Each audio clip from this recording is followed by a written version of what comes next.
올바른 연금을 위한 현명한 선택을 도와드리는 연금 내비게이터 이화선입니다.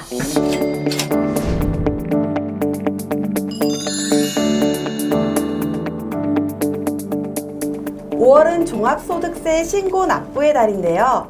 이 종합소득세 신고 납부를 준비하시는 분들을 위해서 오늘은 종합소득세란 무엇인지, 그리고 특히 종합소득세를 절세하기 위해서 우리가 연금소득을 어떻게 관리하면 좋을지에 대해 세금 전문가분을 모시고 이야기 나눠보도록 하겠습니다. 소개해드리겠습니다. 경남은행 연금신탁사업단 이건희 세무사님이십니다. 안녕하세요. 네, 안녕하세요. 경남은행 연금신탁사업단에 근무 중인 이건희 세무사입니다. 반갑습니다. 세무사님 반갑습니다. 네, 반갑습니다. 이 세무사님께서 얼마 전에 저희 직장인들을 위한 연말정산의 꿀팁에 대해서 설명을 해주셨잖아요. 네. 제가 알고 있기로는 보통 이제 근로소득만 있는 이 직장인들은 이 연말정산을 하면은 과세가 종결된다고 알고 있는데 맞나요? 네, 맞습니다. 이제 근로소득만 있으신 분들은 2월에 연말정산을 끝으로 이제 과세가 종결됩니다. 아, 그렇군요. 그런데 이 근로소득 이외에 다른 소득이 있는 직장인 분들은 이 5월에 종합소득 과세 대상자로 이 통지를 받기도 했다 그래요. 네, 맞습니다. 뭐 사업소득이 있으면 종합소득 과세 대상이다. 이 정도는 많이들 알고 있을 것 같은데 이 종합소득 과세에 대해서 간단하게 설명을 해주시면 좋을 것 같아요. 네, 이제 종합과세라 이제 근로소득만 있으신 분들은 앞서 말씀드렸다시피 연말정산으로 이제 과세가 종결이 되는데 만약에 근로소득자이면서 다른 소득이 있다라고 하면 이제 5월에 종합소득세 신고를 해주셔야 됩니다. 네, 다른 소득이라는 게 이자소득, 뭐 배당소득, 사업소득, 연금소득, 기타소득 그렇게 이제 다른 소득이 있으시면 근로소득과 합산하여 종합과세를 하게 됩니다. 아, 그렇군요. 종합과세 대상이 되는 소득 중에서 사실은 은퇴금융을 준비하시는 분들이 많이들 궁금해하시는 게 바로 아까 말씀하셨던 것 중에 연금소득, 이 연금소득이 아닐까 생각이 드는데 연금소득은 무조건 종합과세 대상이다. 이렇게 알고 계시는 분들도 꽤 많으시더라고요. 네. 이 연금소득에는 어떤 것들이 있나요? 네, 일단 연금소득에는 이제 크게 공적연금과 사적연금 두 가지로 나눌 수가 있습니다. 네.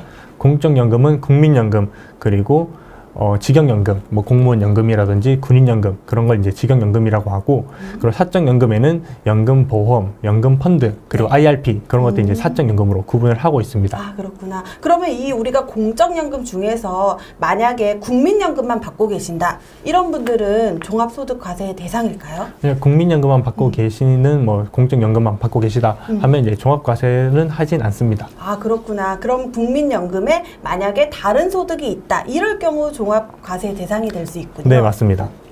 그러면 우리가 이 중에서 이 사적연금에 대해서 좀 이야기를 해봐야 될 것 같은데, 이 사적연금에는 아까 말씀하셨던 우리가 뭐 개인형 퇴직연금 계좌인 퇴직연금이라든지 아니면 연금저축 같은 이 개인연금이 속하게 되는데, 이 사적연금이 전부가 다 종합소득과세가 되는 건 아니잖아요. 네, 사적연금이라고 하더라도 이제 기준금액을 초과하는 경우에만 종합과세를 하고 있는데, 작년을 기준으로 이제 1년 연금소득이 1,200만 원을 초과하시는 경우에는 종합과세 대상이 되고 있습니다. 그리고 올해 같은 경우에는 세법이 개정이 되면서 1,500만 원까지 그 기준금액이 올랐습니다. 그래서 2024년 1년간 받은 연금소득이 만약에 1,500만 원을 초과하신다 라고 하면 2025년에 종합과세 대상이 될 수 있습니다. 아, 지금 신고 납부를 하시는 분들은 작년 소득을 기준으로 하기 때문에 이 개인적으로 넣었던 이 개인연금에 내가 사적연금 초과 금액의 기준이 1,200만 원이 되는 거고, 올해부터 바뀌었기 때문에 내년에 종합소득 신고를 하신다면은 이 1,500만 원을 기준으로 생각하시면 된다, 이런 말씀이시네요. 네, 맞습니다. 그러면 저희 전에도 한번 세무사님께서 이 개인 IRP에 있는 부담금에 대해서 이 인출 방법에 따른 과세를 한번 설명해 주신 적이 있으셨는데, 이 연금, 우리가 사적연금 1,500만 원을 만약에 기준으로 한다, 초과됐을 때 종합과세 또는 분리과세 중에 납세자가 직접 이렇게 선택을 하는 거잖아요. 네, 맞습니다. 어떤 게 나에게 유리할지 많이 헷갈리시고 궁금하실 것 같아요. 어떤가요? 일단 종합과세가 유리한지 분리과세가 유리한지는 단정적으로 말씀드리기가 좀 힘듭니다. 그 이유가 개인별로 이제 적용되는 세율이 다 다를 수가 있고, 이제 종합과세가 되더라도 분리과세 세율보다 낮은 세율이 이제 적용받으실 분이 계실 거고, 분리과세보다 세율은 높지만 내가 받는 공제, 세액공제, 소득공제가 여러 가지가 있어가지고 공제되는 금액이 크다라고 하면 종합과세가 분리과세보다 오히려 유리할 수도 있습니다. 그렇기 때문에 개인적으로 이제 어떤 공제를 받느냐, 그리고 어떤 세율을 적용받느냐에 따라서 다르기 때문에 종합과세가 유리하다든지 분리과세 유리하다든지 하나를 단정적으로 말씀드리기는 조금 어려운 부분이 있습니다. 아, 그렇군요. 이 개인이 적용받는 이 세율에 따라서 또 다르고, 무엇보다 이제 종합과세를 하게 되면은 이 소득 공제나 세액 공제 등 항목들이 다 다르기 때문에 이 본인에게 유리한 방법을 잘 선택을 해야 된다, 이런 말씀이시네요. 네, 맞습니다. 아, 그렇구나. 그리고 저희가 이제 연금소득 관련해가지고 이 영업점을 통해서도 자주 묻는 질문을 제가 몇 가지 추려서 왔는데, 그 중에 하나가 이 바로 개인형 퇴직연금 계좌로 우리가 퇴직금을 이제 지급받게 된 경우에, 이 작년에 내가 퇴직급여를 지급받았는데 이 퇴직금 전체가 종합소득과세 이 대상이 아닌가, 이런 것들을 좀 많이 물어보시거든요. 어떤가요? 네, 퇴직금은 이제 퇴직소득으로 종합과세 대상은 아닙니다. 네. 퇴직소득은 아무래도 이제 장기간 근무한 결과에 따라서 받는 퇴직금이기 때문에 한 번에 다 과세를 하게 된다면 아무래도 큰 금액이 영향을 줘서 높은 세율을 적용받을 가능성이 높습니다.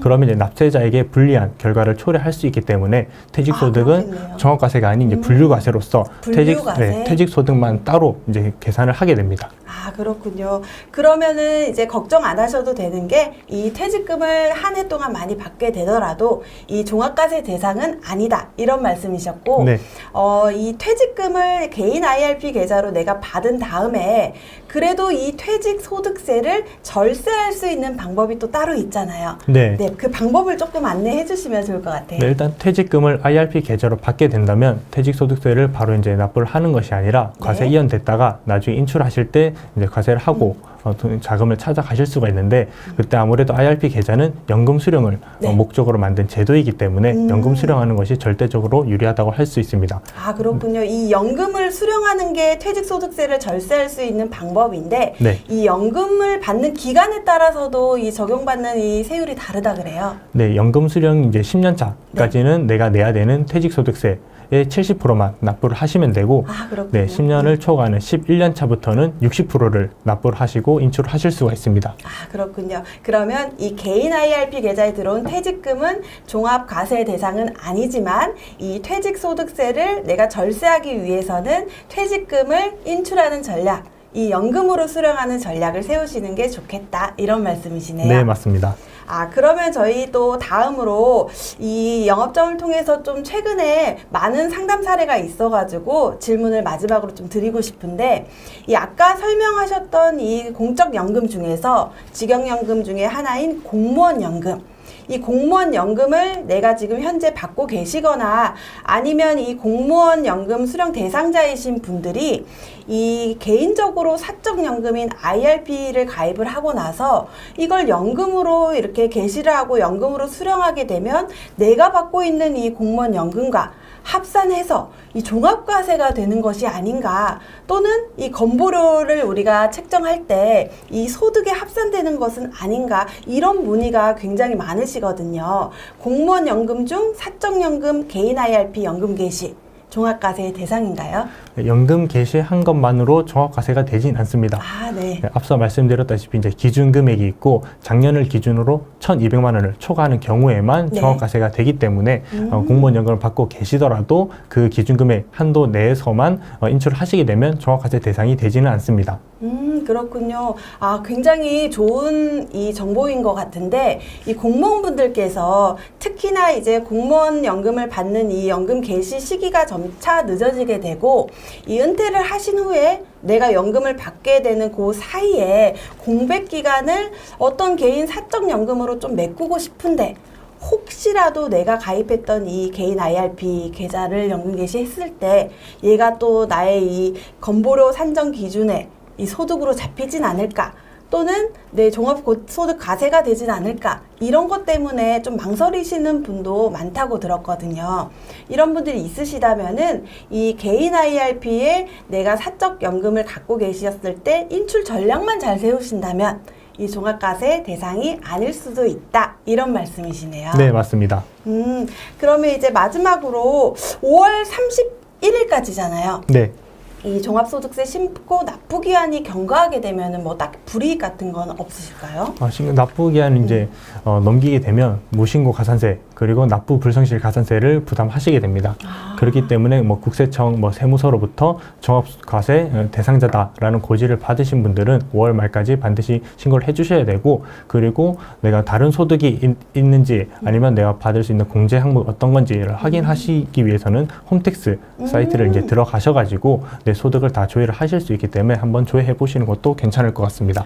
굉장한 꿀팁인데 홈택스에서 어차피 신고 납부를 하시기 전에 나의 그 연금 소득 및 기타 소득들도 한번 확인해 보시고 유리한 방법으로 이 신고 납부를 하시는 길 추천드린다. 뭐 이런 말씀이시네요. 네, 맞습니다. 오늘 정말 유익한 정보 전달해 주셔서 감사드리고, 오늘 들은 내용을 조금 이제 정리를 해보자면은 종합소득 중에 이 연금소득, 이 특히 사적연금을 내가 종합소득세 대상이 되지 않게 하기 위해서는 이 연금 수령 기간이나 이 금액 같은 걸 잘 조절을 해서 연간 사적연금 수령 금액을 내 인출 전략에 맞게 짜서 조절하는 것이 이 종합소득 과세를 절세할 수 있는 방법이 되지 않을까 생각이 드네요. 오늘 나와주셔서 정말 감사드리고요. 감사합니다. 네, 오늘 유익한 정보 도움이 되셨다면은 여러분 저희 경남은행 채널 많은 사랑 부탁드리고, 이 영상을 보시고 또 궁금한 점이나 기타 문의사항이 있으시다면 가까운 경남은행 영업점 또는 퇴직연금 상담센터를 통해 문의 주시면 언제든 친절하게 답변 도와드리도록 하겠습니다. 세무사님, 그 화면 보시고 마지막 이제 인사하실 거고요. 저희 경남은행 채널 많은 사랑 부탁드리고요. 구독, 좋아요. 부탁드려요. 안녕. 안녕.